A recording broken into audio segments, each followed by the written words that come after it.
دهقانان و کشاورزان ناحیه جبار رسولا از آغاز موسم تا امروز بیش از 10,000 تن پخته جمع آوری کردند که 73.1% نقشه سالانه را تشکیل می دهد.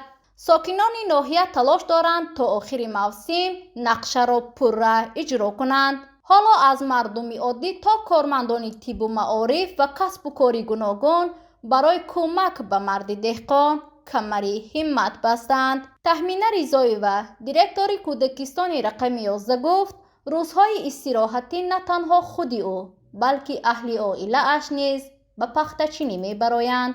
من همچون راهبر حرکت میکنم در قبطی من همکارو یک جایه برآمده با آنها پخته چینی کنیم. هنگامی ساعتهای وقتی خوراک نصف روزی با سرودخوانی و من شعرخوانی مشغول میشویم و رقص بازی ها میکنیم.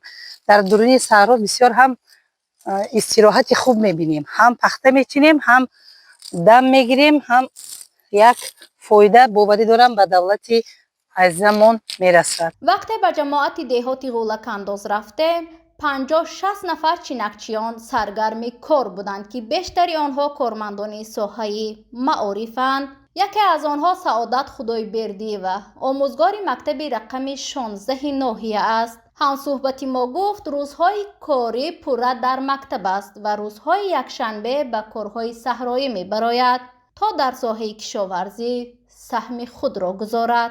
روزهای کار تعلیم و تربیت بچه ها مشغول هستیم. دیگر روزها روزهای یکشنبه و شنبه برای عائله ما کمک شود گفته به پخته چینی برآمده ایستادیم. در یک روز ما هر روز 140-150 کیلو پخته میچینیم. پختهشان خوب هست. کارمند خواجگی دهقانی حاجی عبدالله بابا نورالله بابایف گفت همه روزه با جلب 55-60 نفر چینکچیانی کرایه پخته را جمع آوری کرده به کارخانه های پخته تازه کنی می سپارد. برای چینش 1 کیلوگرم پخته 1 سومانی مزد کار مقرر شده است.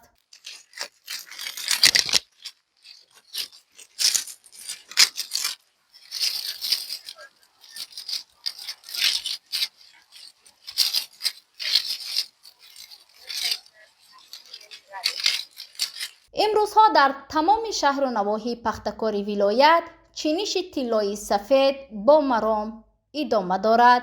طبق اطلاع خدمات مطبوعات رئیس ولایت سوخت از آغاز موسم تا امروز بیش از 85,000 تن پخته جمع آوری شده است که 65.5% نقشه سالانه را تشکیل می دهد.